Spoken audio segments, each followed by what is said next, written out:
You want me to put that on my Tudor?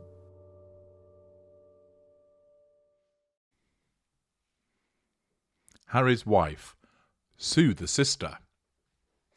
You're aware that Samantha Markle has taken legal action against Harry's wife, and I've explained in immediate parts passim how that impacts upon the narcissist and how narcissists generally deal with litigation, both in terms of where they are the plaintiff or claimant or applicant, and in circumstances where they're the defendant, the respondent.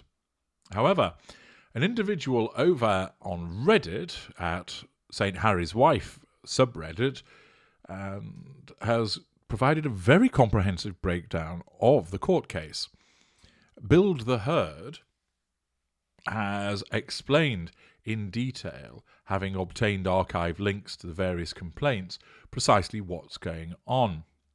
And it's interesting because the information that Build the Herd has provided, by going through it in a chronological way and linking the documentation, provides us with a useful opportunity to break that down vis-a-vis the way that a narcissist is behaving, to give you understanding as to why Harry's wife behaves the way that she does, how narcissists generally behave, and also specifics with regard to this particular litigation.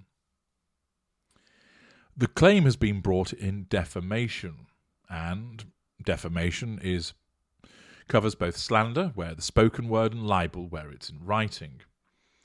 And the venue of the lawsuit, according to the information that has been provided by Build the Herd, is U.S. District Court, Middle District, Florida, in Tampa. And the assigned judge is Charlene Honeywell. Basically, Samantha Markle, as per the complaint, is alleging that 50 million people in 17 countries watched the Oprah Winfrey interview with the defendant Harry's wife and her husband Prince Harry of England. The defendant apparently published and disseminated false and malicious statements about Samantha Markle in a New York Times best-selling book, Finding Freedom, and in many newspapers and media outlets worldwide, which were designed to destroy Samantha Markle's reputation, and which have subjected Samantha Markle to humiliation, shame and hatred on a worldwide scale. It states that Harry's wife used the powerful resources of the royal family's public relations operation to disseminate and spread lies worldwide about Samantha Markle and Thomas Markle Sr. in a premeditated campaign to destroy their reputation and credibility, so they could not interfere with or contradict the false narrative and fairy tale life story concocted by the defendant. So that's the allegation that is contained. Now, within that, naturally, Thomas Markle Sr. and Samantha Markle pose a threat to Harry's wife because they have repeatedly criticised her behaviour. And therefore, as a consequence of that, amounting to a threat to control, Harry's wife's narcissism has responded by trying to nullify that threat by making out that they are both problematic and by withdrawing from dealing with them. With Samantha Markle, she has made allegations about Samantha Markle to, in effect, smear her. This is the indirect assertion of control, of course, whereby what she has said to third parties is done in order to nullify the threat to control that Samantha Markle poses, and the responses of those third party will give her the subconscious sense of control. That was the claim as brought. Back in May 2022, Harry's wife sought to have the case thrown out of court. This, of course, is an attempt to nullify the threat to control directly by filing a motion to ensure that the claim didn't get any further. Her complaint, the motion to dismiss the complaint, failed. After that, Samantha Markle filed an amended complaint in early June. And on June 21st, 2022, Judge Honeywell denied Harry's wife's motion to dismiss. And in those circumstances, of course, her bringing that motion was done for the purposes of seeking to assert control by nullifying the threat to control posed by what Samantha Markle had done. And the failure, of course, would wound her. The motion that was filed, it's worthwhile having a look at some of the content of it. It's a fairly lengthy document, which is unsurprising, because Harry's wife, of course, does enjoy being quite verbose at times, though, of course, part of it will have been done through her attorneys, which are from Bittman, O'Brien and Murat, PLLC, based in Florida. And it runs to some 27 pages. I don't propose to read all of it, but to give you a flavour of where Harry's wife was coming from, it commenced, "This is a defamation case without any merit. Plaintiff accuses Harry's wife of making various defamatory statements about her. Plaintiff's allegations are demonstrably false, and the evidence would easily confirm that. But plaintiff's complaint fails on its own terms, even when the court assumes the truth of plaintiff's allegations for the purposes of argument, as it must do on a motion to dismiss. As set out in more detail below, plaintiff's count 1 for defamation identifies 17 separate statements, which are summarised in the appendix at pages 24 to 25 of this motion. Allegedly, the statements largely have their genesis in a private December 18, 2018 email from Harry's wife to the then Communications Secretary of Kensington Palace, Jason Knorf, who oversaw media relations for the Duke and Duchess of Cambridge, i.e. Prince William and his wife Kate, and the Duke and Duchess of Sussex, i.e. Prince Harry and Harry's wife. Plaintiff alleges Harry's wife sent it to Knorf in preparation for a meeting between Knorf and the authors of a book now titled Finding Freedom, published in August 2020. All claims based directly on the alleged statements in the email are clearly time-barred under Florida's 2-year statute of limitations and are not defamatory in any event. The statements based indirectly on the 2018 email are contained in Finding Freedom. These claims all fail for the obvious reason that Harry's wife did not make them. The authors of Finding Freedom made the statements, and there are no allegations, nor could there be, that Harry's wife wrote that book or otherwise controlled its composition and editing. Now, it's quite interesting that we know since that Harry's wife has had involvement in that. She contradicted herself, and, of course, a simple reading of it demonstrates that the information that's contained in it could only have come from Harry's wife. The improbably named plastic-faced Lieutenant Omid Scobie isn't going to know that information. And Carolyn Durant, well, she's gone missing. Plaintiff also alleges that Harry's wife made 3 purportedly defamatory statements in a 2021 interview with Oprah Winfrey. These claims also fail because Harry's wife's alleged statements are either non-actionable, opinion, or substantially true. For all these reasons and those set out below, the complaint should be dismissed and Harry's wife awarded her fees and costs. Then sets out some background, etc. But the thrust of it is, as I've just explained, and that didn't find any favour with the court because they did not allow her motion to dismiss to find success. Then Harry's wife tried again and filed a motion for miscellaneous relief, specifically judicial notice, and she filed another motion to dismiss Samantha Markle's amended complaint, and this was done on June the 17th, 2022. And this document is also available, and this time it's not as verbose, only running to 8 pages. The thrust of it is: defendant Harry's wife has concurrently moved to dismiss plaintiff's first amended complaint.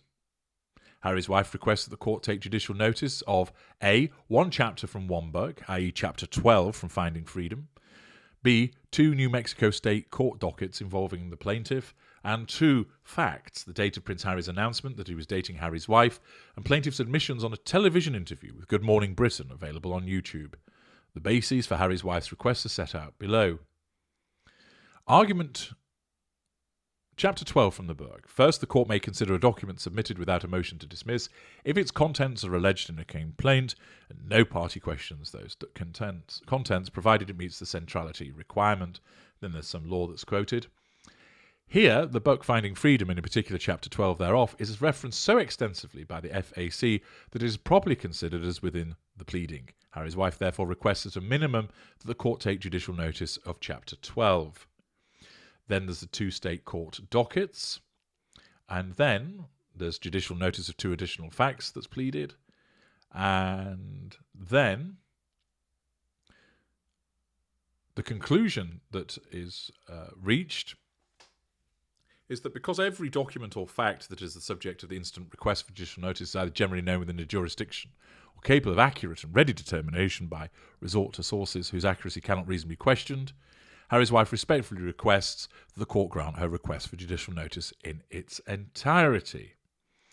So it's asking the court to take judicial notice, and that was done, as mentioned, in June 17th.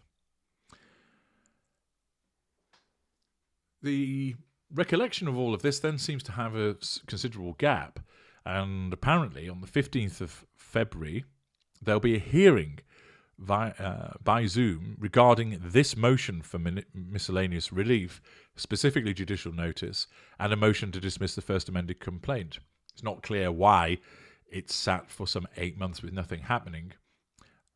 There was a case management order made back in August the 3rd, detailing when discovery ought to take place by 3rd of April, then dispositive motions by 5th of May, pre-trial statement 22nd of August, all of the motions due by 29th of August, final pre-trial conference set for the 19th of September this year at 3:15 in Tampa courtroom before Judge Charlene Edwards Honeywell, jury trial set for term commencing 2nd of October, conduct mediation hearing by 31st of August, notice of mediation conference hearing to be held on the 23rd of June 2023 before Mary Ruth Houston.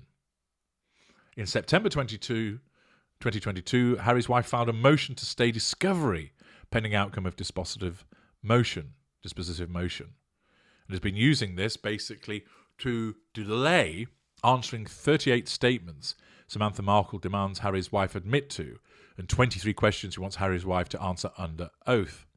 Unsurprisingly, these are all significant threats to control, and Harry's wife is seeking to put off answering those questions and providing evidence until there is a decision on her motions for miscellaneous relief and the motion to dismiss. So she wants again to try and kill it before it gets into the real meat of matters. This, of course, is typical behaviour of the narcissist. And only a few days ago, Samantha Markle filed a motion to compel defendants' responses to the first request for production of the first set of interrogatories and first request for admissions. Accordingly, she's stating that Harry's wife was meant to comply with these interrogatories and a response to discovery requests, and she hasn't done so, and therefore a motion has been filed to basically say, you ought to have done it, you haven't, now the court is going to impose, presumably with some kind of sanction, that you comply with this. It doesn't look like much progress has been made in the case so far, and as mentioned, that is unsurprising. The narcissist will, where on the receiving end of litigation, look to delay, prevaricate, slow down the process unless the progression of the case suits them. Most of the time, a defending narcissist will either not turn up for hearings, come up with excuses to why they're not available, file motions and applications themselves to try and stall what's going on, because the litigation itself is a threat to control. And invariably, narcissists, particularly ones which have access to expensive lawyers and plenty of money, will basically try and grind down the plaintiff or the claimant or the applicant's will to proceed with it, trying to utilize attrition to cause them to give up. As I've explained in parts passim, where you have a cause of action supported by evidence and a good prospect of succeeding, you need to proceed with your claim against the narcissist to use the teeth of the court to get what you require. You should avoid any attempts at adjournments or continuances and extensions, and instruct your own lawyers to proceed with due expedience to get the matter through to trial, because that's the only way, unless the narcissist wants to compromise because it suits them, it's the only way that you're going to get what you require out of the narcissist.